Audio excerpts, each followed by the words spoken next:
Hello દોસ્તો, જય શ્રી રામ। તો દોસ્તો અત્યારે જુઓ અમે કાઢી રહ્યા છીએ કડવી કડવી મેથી, અને એ જુઓ ટ્રેક્ટરથી કાઢી રહ્યા છીએ। ટ્રેક્ટરને ખાલી આની માથે હાંકવાનું છે, હાવ આગળ પાછળ કરે રાખવાનું, અને અલગ અલગ જગ્યાએ કરે રાખવાનું।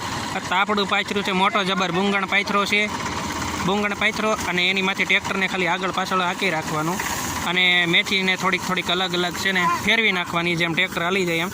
એટલે આપણી મેથી જો ઓટોમેટિક નીકળી જાય। આ આપણે પંખા વગેરેનું કામ છે, ધોકાવી બોકાવી કાંઈ ન પડે, ધોકાવાની નહીં કાંઈ નહીં, આપણે ટ્રેક્ટરમાંથી હાંકી રાખવાનું।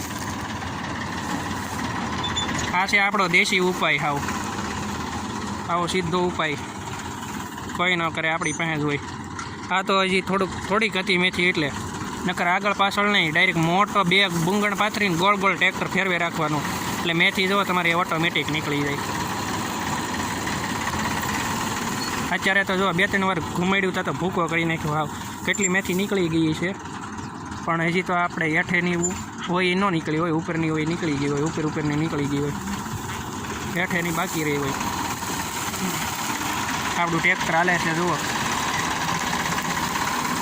આપણે આને સર્વિસ કર્યું ઘરે, ઓઇલ બદલાઈ નાખ્યું, આખું નવું, જૂનું હતું એને કાઢી નાખ્યું, નવું ઓઇલ નવું નાખી દીધું, સર્વોનું નાખ્યું છે ઓઇલ 6 લીટર 241માં